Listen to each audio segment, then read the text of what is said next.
Welcome to Your Future in Sales and Marketing, a podcast that helps you make great career decisions to get the most out of your career journey. We'll introduce you to the AXR network of established senior leaders and a handpicked group of future aspiring leaders who have it all in front of them. You'll learn what it's like in the top job and how to get there.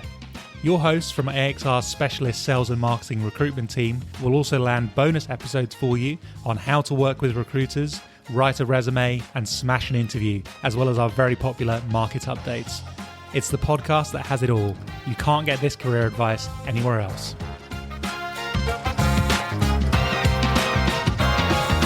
Welcome everyone to the Your Future in Sales and Marketing podcast, the AXR pod that gives you everything you need to make a great career decision. My name is Mike Dickson, and in today's pod, we're meeting Steve Dumpleton, founder of NorthStar Negotiation.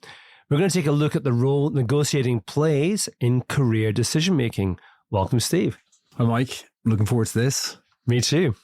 For lots of reasons, as will become evident as the pod goes on, but I think this will be an interesting one. In fact, I was at a client meeting yesterday with somebody who's kind of contemplating coming on the pod as senior leader, and she said, "What's up next?" I said, "Oh, I'm meeting this guy, Steve. We're talking about ex-GAP partnership. We're talking about negotiating." She goes, "Oh, that's a great idea. I want to hear that one." So, God, okay. So no pressure. No pressure. Yeah. Okay, let's get into getting to know you a little bit, Steve. Firstly, what's the best holiday you've ever been on? Best holiday. I have to say this one, but it was my best holiday in that about 15 years ago or so, I, with four of my friends, went off to France, to Chamonix skiing. First ski holiday. And that's where I met my wife. So myself and a buddy skied down into a bar watching a rugby match, and I got a tip on the shoulder, and there was this lady who wanted to sit down and have a chat. And 15 years later now, we've got two kids living in Australia. So yeah, I think that has to be the best one, and probably will remain the best holiday that I've ever been on. You've no option. Exactly. Yeah. She tapped you in the shoulder. Oh, very good. Yeah, I know. Yeah. She's very proactive. Yeah. Excellent. Good. So let's chat about where you're from. We always ask our guests a little bit about early life, before the career. So a bit about your background. So I'm Irish, obviously. I grew up in a town called Monkstown, which is in Dublin. Traditional Irish upbringing, only child. So no brothers, no sisters. A very loving and attentive family. And almost too attentive, my parents at times. So probably got myself into a bit too much trouble in my teenage years, but very much into sports, quite competitive. Played a lot of rugby growing up in school, soccer, tennis, quite a lot of swimming. I would have got into competitive swimming up until the age of around 16 or so. So I would have been in the pool twice a day, 6 days a week. So my parents were, those parents that were sitting outside the pool in their dressing gowns at 5 a.m. waiting for me to finish my laps and then back into the car and then off to school. So yeah, other than that, nothing out of the ordinary, but yeah, very, very loving family, good, strong work ethic, very disciplined. Yeah. Great. My kids, I remember they were into competitive swimming too. And I think we pulled the pin on them about 12 or 13. We're like, it kind of goes from, are you going 3-4 times a week to literally next step is twice a day. We're like, nah. Do you want to, what else do you want to give up to do this? Well, that's it. Exactly. There's always a trade-off. And then when you start to introduce other sports, like, as I said, rugby or swim or tennis or whatever it may be, it just becomes too much. Yeah. And I don't know if I regret the fact that I stopped or it was a good thing, but it's also a bit of a lonely place when you're just doing laps. It's very much the black line. Exactly. Yeah. But great structure, great discipline. Yeah. One of my old bosses said I would always look to recruit swimmers, competitive swimmers. He said there's something about them. Broad shoulders. Yeah. Broad shoulders or single-mindedness. I don't know what it was. Probably both. Yeah, good. So let's get into your career, Steve. And I appear to be developing a bit of a theme in 2024 with meeting engineering graduates who don't necessarily follow an engineering career, which I'm sure most governments around the world get very frustrated about because there's a lot of money getting pumped into engineering education and they assume that turns out all these amazing career-long engineers. But it wasn't for you. So you didn't take long to switch out of engineering. Why? I don't know if this is something that's unique or probably very common, but as a 17-year-old boy at the time, I didn't know what I wanted to do. I went through the school system. I was okay. I wasn't overly academic, more into having a good time probably in the later years. And I recall my dad said to me at the time, it's going to be a lot of construction work in the next few years, right? The Olympics was coming to London in 2012. This was 2003, and very practical advice. Why don't you get into engineering? So that's what I did. And I found myself moving away from Dublin, going to the west of Ireland to a place called Galway to study. I don't know if you've ever been to the west of Ireland. It's probably very similar to Scotland, in wet, windy, cold, great pubs, which I enjoyed. Cozy pubs, exactly. And managed to get through the course. I learned pretty early on when studying that I didn't share the same passion for engineering and construction that my peers did, but still got to the end, got the degree, had an experience of spending almost a year on site with an engineering company, which was probably the nail in the coffin, which told me, standing with a theodolite, which is a piece of equipment, a measuring equipment in the wet, rainy, at 6 a.m. in the morning was probably just not for me for the future. Not a lot of job satisfaction. but a great experience. Yeah. And actually I ended up doing my thesis on how you could improve the lives of labourers on site and their education and their development, which is probably the first time I started to think about people and development and skills. So that tells you a lot about your mindset back then as well. Yeah. Interesting thesis. Yeah. You moved into retail. And when I was a young recruiter, we used to look for the Aldi and Lidl grads, we used to call them, and because we thought they were great. We could either poach them to work for us because they made good recruiters, well-educated, well-trained, good work ethic. I know a lot of them were kind of used to get burnt out quite quickly. But you stayed for quite a while. You went to Lidl and stayed there for 8 years. I don't know if you're getting knocks on the door from people like us, or whether you just were a head down, bum up, enjoying it. But you obviously took to retail. What was it about Lidl that you liked? So I finished the degree, and I remember it very well. I was sitting in the kitchen at home in Dublin, and it was 2008 or close to 2008. So the financial crisis had just happened. Not the best time to be, looking for a job. I must have wrote off 70 cover letters to various different engineering companies. Even though I didn't want to get into the field, I thought, well, I've got the degree now. And so I was just waiting to get replies. So I was playing a patient game. And I remember my mum came into the kitchen and she handed me a newspaper and she said, have a look at this. And there was a article for Lidl who were looking to recruit area managers or district managers. And there was an assessment center. And she said, but why don't you go along to that, give it a go. So I did. And I remember, I did a bit of research beforehand, had a friend who had been on one of these assessment centers, gave him a call, and he said, just make sure you're visible. Just make sure you're memorable. So that's exactly what I did. I went in, it was like something out of the Apprentice, right? 30 young people in their first ever suit, and went into this assessment center. And the first exercise, I said, look, I'll just go up and pick up the marker and stand at the front of the room and make sure that I'm memorable. And that was the beginning. I joined as an area manager to begin with 3 stores, which progressed on to 5. I absolutely loved it. Loved every minute of it. To me, it was from an engineering perspective in uni, which I didn't take to all of a sudden now being, working in retail where it's very fast paced, all about hard work, long hours, working in teams. I just really enjoyed it. So managed to stay for 8 years or so, got an opportunity to move over to the UK where my wife was living at the time. She was in London. So I had a meeting with one of the executives in Wimbledon where they were based, and he invited me over as part of the Lidl team over there. So then ended up in a role looking after 35 stores in London. So brilliant. And the wife was there too. So exactly. Excellent. I'm interested then what happens next, because that was 8 years of a journey, which is feels like a good length of time in a business like that. And knowing a bit about the people who've been through Aldi Lidl programs, you learn a lot. It's really commercial. You get huge, broad responsibility. It almost feels like the army to me, in terms of the kind of methodical, systematic nature, but how much responsibility you throw at people very early and young. But in 2016, you moved, big move. So out of retail, out of the Northern Hemisphere, and into your kind of what looks like your second career in Sydney into negotiation, but how did that kind of happen? Just unpack that for me. Yeah, so I'd been with Lidl for close to 8 years or so, and to your point, in my eyes, it almost was like the army. It was, it was tough. Retail is tough. Long hours, long days, working at the weekends. And then in London, which is, London for me was the best city in the world, but equally crazy things would happen in these stores, right? So, right. I think we could have a whole podcast on what goes on in some of these stores in London, stores like Brixton and Clapham Junction and so on. But I had been to Australia a few times. I was now, and that's where my wife is from. Oh, okay. So, yeah, so I wasn't wanting to assume, but I wondered if that was a connection. Okay. Yeah. So she grew up. She was actually born in Russia, and she moved to Western Australia when she was 10, right, and then migrated over to the UK for a period of time. So for her, the plan was always to go back to Australia. I never imagined that I would ever end up in Australia, but after visiting a few times and coming to Sydney, I thought, wow, it was unbelievable. Yeah.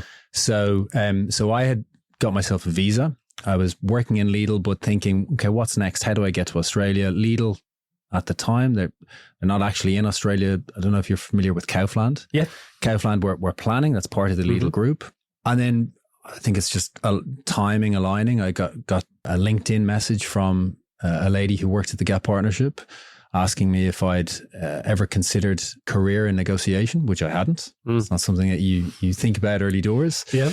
And she invited me to come along to an interview, but then also to participate in one of their courses, which I did. And I fell in love with the Gap Partnership and with negotiation immediately. So I started with Gap actually in London for a period of about a year before getting the opportunity to move over to Australia. Okay, so interesting. So that makes more sense in terms of the journey. And a lot of our listeners will know the Gap Partnership. Some won't. Maybe those are earlier stages in career. They haven't got to that level where they're getting potentially that level of investment in their training. But explain a bit about the business, the purpose, where it fits in, and this kind of world of this business of negotiation. So Gap are a global negotiation consultancy, and they're very established. They've been around since must be the early or mid 90s, and in some of the biggest cities around the world, from London to Sydney to Hong Kong, America, etc. Right. And essentially what they do is improve negotiation capability and performance. So they improve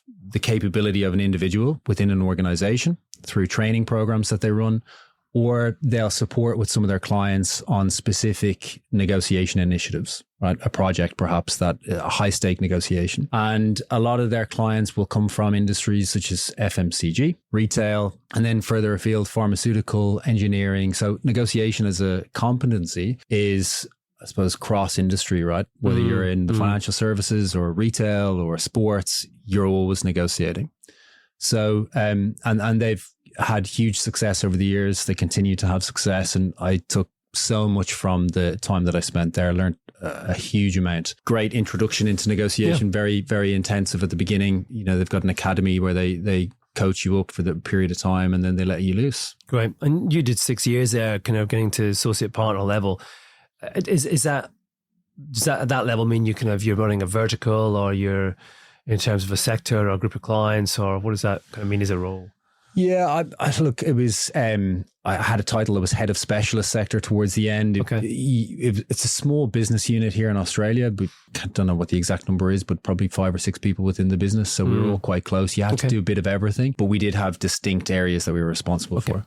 Right, great. Then next, you 6 years, so you're kind of showing good tenure in your moves there, Steve. And then another kind of interesting kind of step as a rugby fan, this intrigues me. You went to be the head of business development for World Rugby, from an engineer who played rugby, to Lidl, running stores operations, becoming a kind of expert negotiator with the Gap Partnership, to working for World Rugby. Just how? Yeah, it was a strange one, but again, I think just timing was right. I had a bit of an itch. We'd come out of COVID after Gap, and I fancied a bit of a change.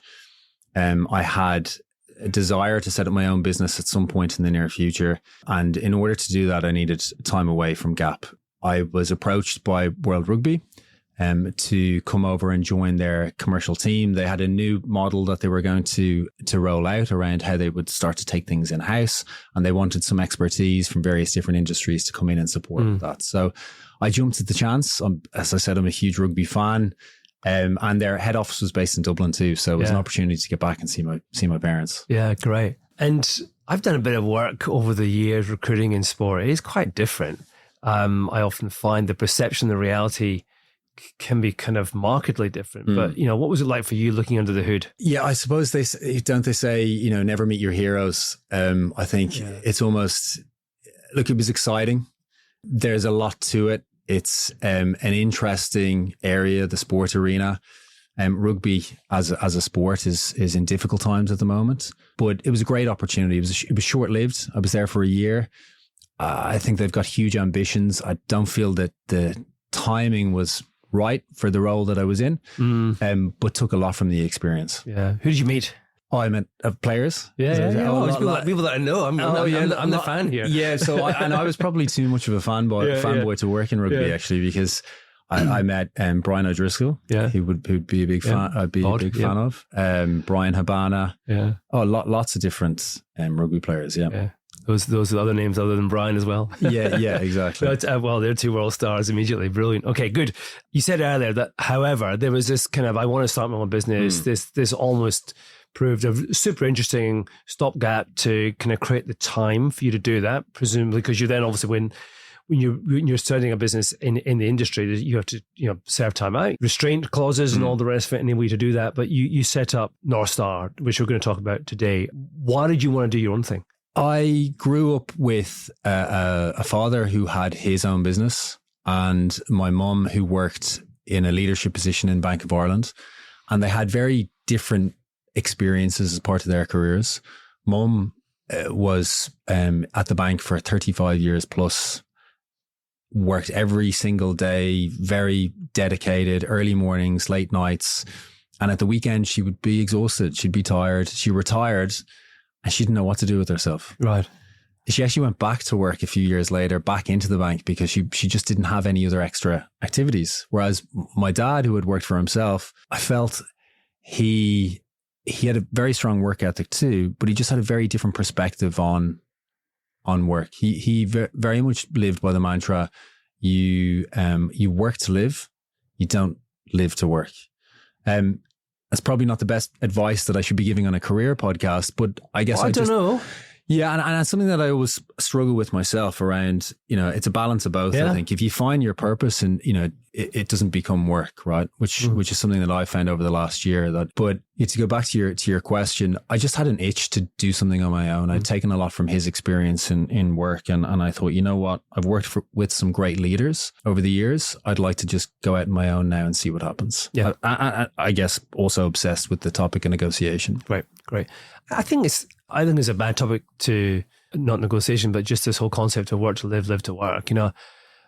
I run my own business, I work long hours, but I create space constantly for the things I enjoy. So running, the gym, golf, friends, family, socializing, travel. You just got to be really diligent about how you do it. Sure. and you can let it suck you in. Yeah. And when we talk to candidates about their journey, actually, we do a kind of mini version of this when we interview somebody, and we get them to really reveal a bit more about life, not just career, because you want to know the whole person, and it's not healthy if there's just the work person there. Yeah, but it's something that I'm finding difficult since I set up NorthStar, is getting the balance between the work and the life. I've got a young family, two young kids, so it can be all encompassing. But to your point, you do have that freedom. If you want to go to the gym or you want to go for a swim during the day, you can do that. But then, of course, you'll make it up elsewhere. Yeah, exactly. You managed a trail run recently, didn't you? I did. Yeah, just about. UTA, was it? UTA, 50K. Yeah. Harder than I probably thought it was going to be, but got to the end. Steps to the end, pretty rough. They are, yeah, especially when you haven't done enough training. Right?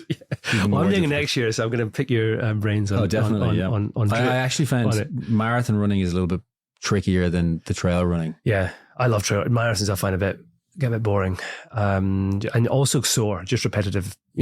Trails, at least you're doing different movements, different steps.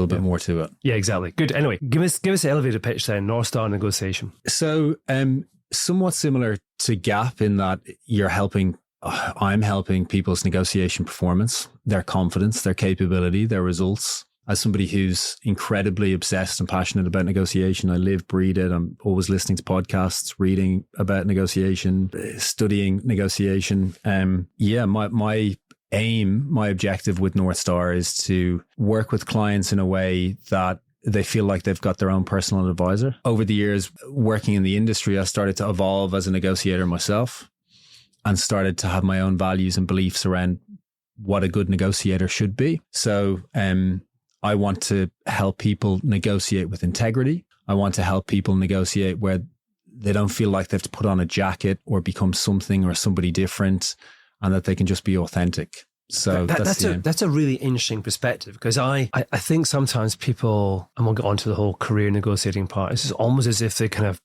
put on a persona. I've got to negotiate now, therefore here's the different me. It's like and look, that tends to then bring out this amplified, assertive type of a negotiator, which I find, which might be good in the short term, but certainly not in the long term. So if you can embrace, your own identity and you are prepared in advance of going into the negotiation, I feel you don't have to become that hostile, tough negotiator. And who are your clients? Are your clients organizations, individuals, combination of both? So we're coming up to a year, or I'm coming up to a year in business. And thankfully, it's been a good start.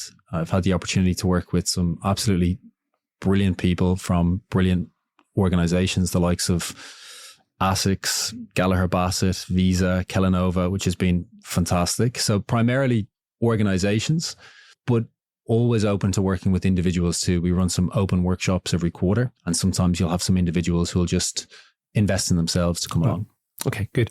Relating this to career decision making, which is what I want to do today, how can negotiating impact in your view? And I've got strong views too as a recruiter, so this will be a kind of interesting conversation. But where do you see the potential for negotiating from a career perspective? So the definition, there's countless definitions of negotiation, but I suppose in simple terms, it's two or more parties having a discussion to reach an agreement, right? And if you think about how many discussions you have every day in your life trying to reach an agreement, it's countless. So it's not just a buyer and a seller, it's parents, kids, governments, businesses, recruiters, candidates.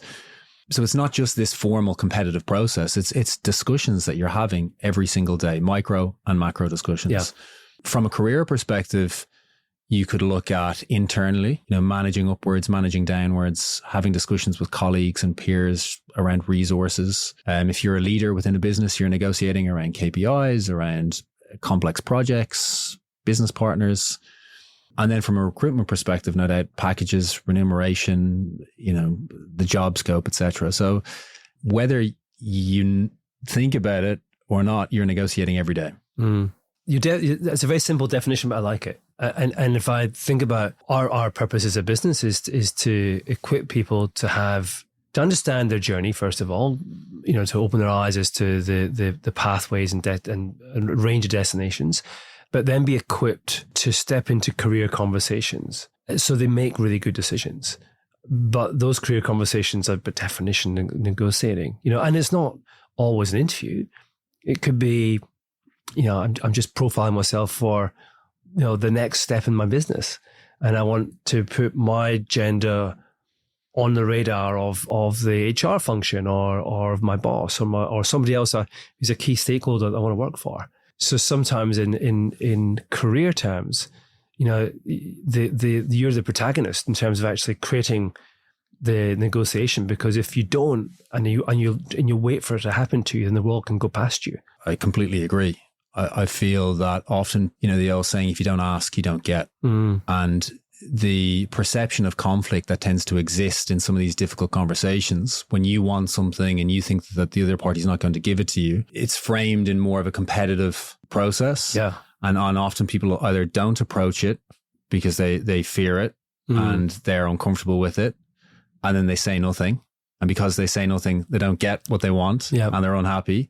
or they approach it with the wrong mindset and they focus on the tug of war. I need this, so if I'm getting this, you're not getting something. Exactly. And it's really easy to get kind of this myopic, selfish perspective on what you want, as opposed to actually what's in it for the organization, as well. I'm an asset that they want to return on. So if I can create perspective that I'm a good investment, then that unlocks the growth for the organization as well as you. Which is human nature too, though, right? Like often we are thinking about what we want and what we need, and we're consumed with our own thoughts. And I can't remember where I heard it, but negotiation is not about you, it's about the other party. Yes. I want to talk about the kind of principles. You've got principles that you kind of work to. There's 5 principles that you kind of talk to, Steve. Just take me through those. So, and because I think it's about, I want to just kind of give the guys a bit of a window into how it works, and so they can start to think about it perhaps a bit more in a more structured way. Sure. But there's lots of different principles. Right. So okay. we could be here for hours. We could do a 2 or 3 day course. Yeah. But to narrow it down to 5, I suppose 5 key considerations. The reason why I called the business NorthStar is after spending close to a decade in the space, what seems like a no-brainer and very obvious, a lot of the time people don't actually know what they want. What is your North Star from a negotiation perspective? Is it very simply to get as much money as I can for something? In simple terms, okay, that might be more obvious. Or is it more complex? Are there multiple variables? So for me, principle number 1 is being very clear on what you actually want. Not what you want, but what you really, really want. I was working with a friend of mine about a year ago, and he had come to me with an issue that he was having with an ex-business partner of his where, they'd been in business for a few years and they had parted ways. And there was a disagreement around shares and around what the value of the business and who was entitled to what. So myself and the friend sat down and we had a couple of conversations around, well, what is it that you want? What's your objective?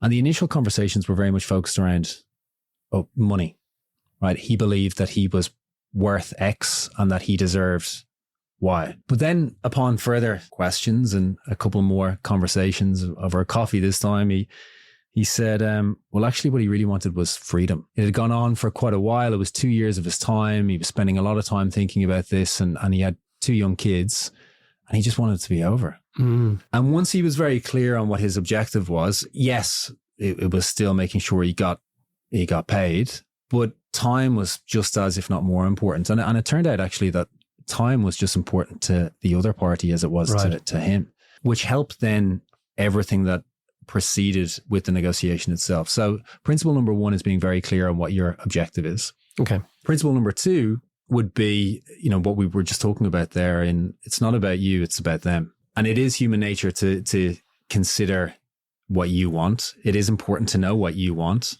but writing down a list of what the other party wants is an interesting exercise. I'll often go into a client's office and we'll have the flip chart out and we'll say, right, what's our objective? And we'll get there in the end. And there might be 5 or 6 or sometimes 10 objectives. And then I'll ask the question, what do they want? What do they really want? And I get blank faces, or I think they want this, or they said they wanted this last year. Not too sure.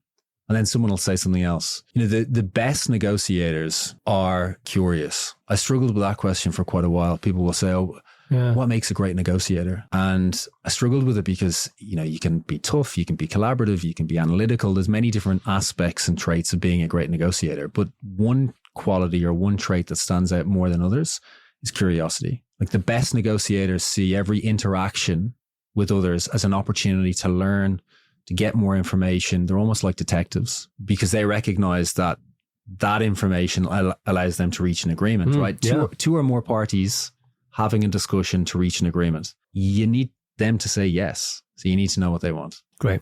Principle number 3 is leverage. Now, leverage is almost like a dirty word in negotiation, right?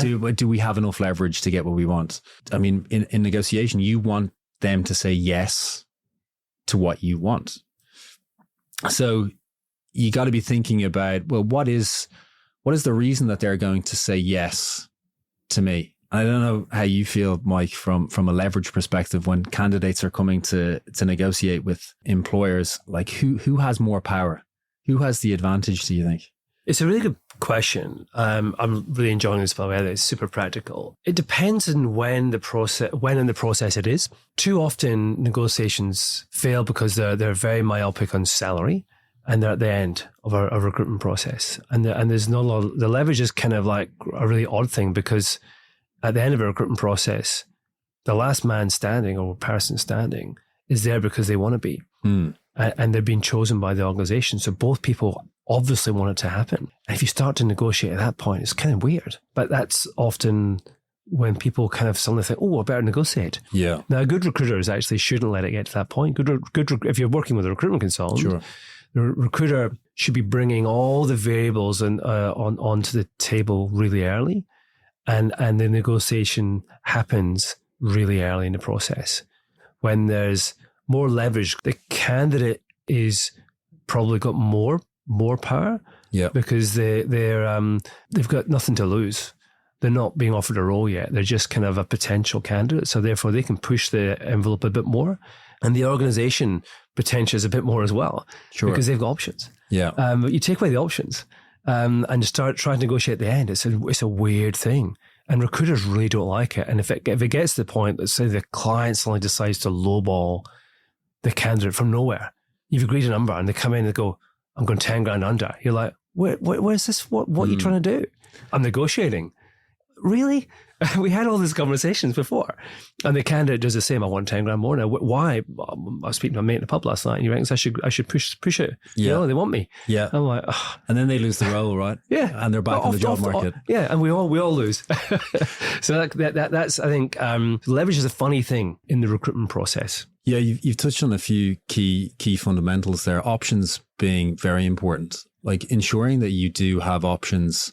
Again, it sounds obvious, but often people will come to me and they'll say something similar in that, can you help me get a better deal with a package that I've been offered? And I say, well, what are your alternatives? And the answer is more often than not, well, I don't have any. I want this job. I don't have any other options. So, well, okay, that's going to be a bit tricky. Yeah. You can be proactive with leverage, right? If you're reactive and you're waiting till the end and you're hoping that you can get a deal done because you'll have some leverage, it's almost too late.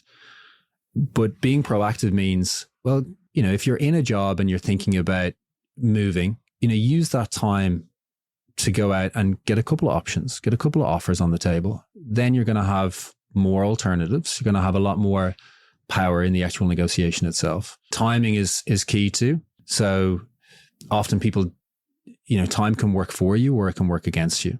If you don't have a job and you're out there and you need to get a job pretty quickly, of course, it's going to be a challenge. You're going to be somewhat desperate, I would imagine. But then also ensuring that as an individual, you're making the employer more dependent on you than you are on them.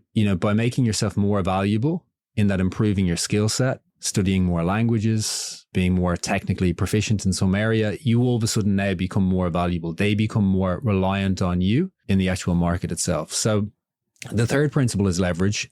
Number 4 and 5, somewhat similar in that they focus on you as an individual. So 4 is ensuring that you choose the appropriate style. You've heard the term styles win fights, right? There's a time and a place for being assertive, and there is a time and a place for being cooperative. Yeah.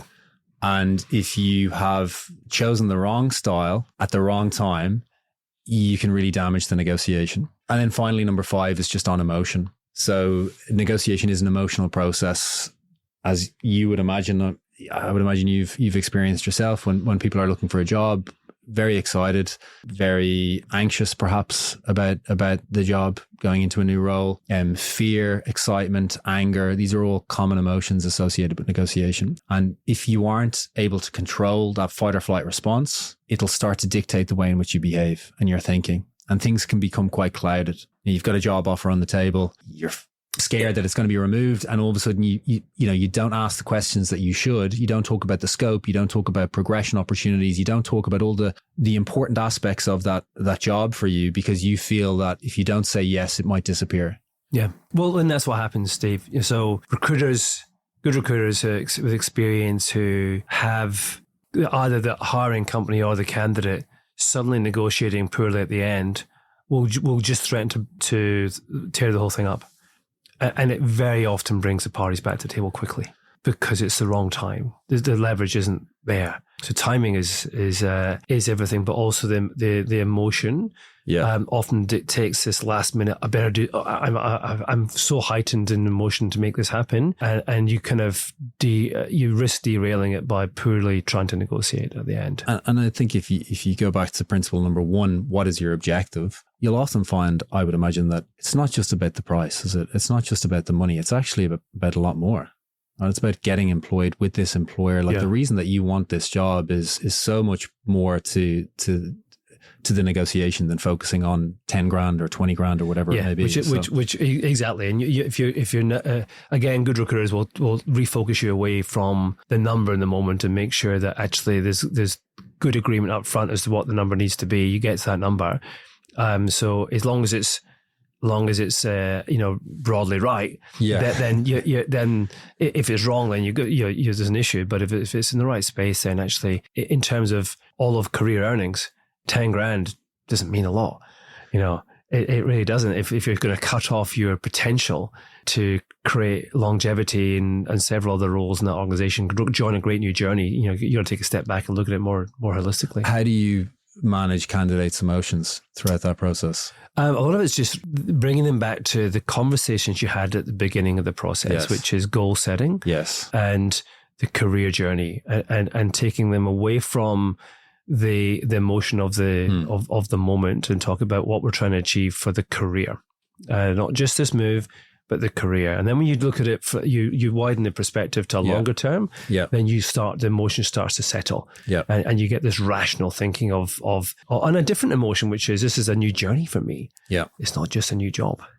But that's how kind of we do it. It's a great point. Perception versus perspective.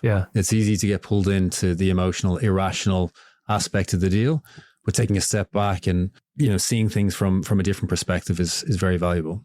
Is there a process to negotiation? You've talked about kind of before, during, after. Is that kind of, how does that work? I mean, you can get a 10-step process, a 5-step process. It is, in my eyes, simple in that it's before, during, and after the negotiation. I like to use the analogy of sailing a boat, where you're the captain of a ship and you've been asked to go to an island and you've never been to that island before. What do you do? Where do you start? You would start with, well, where is the island? Where is my North Star? Or where do I orientate myself?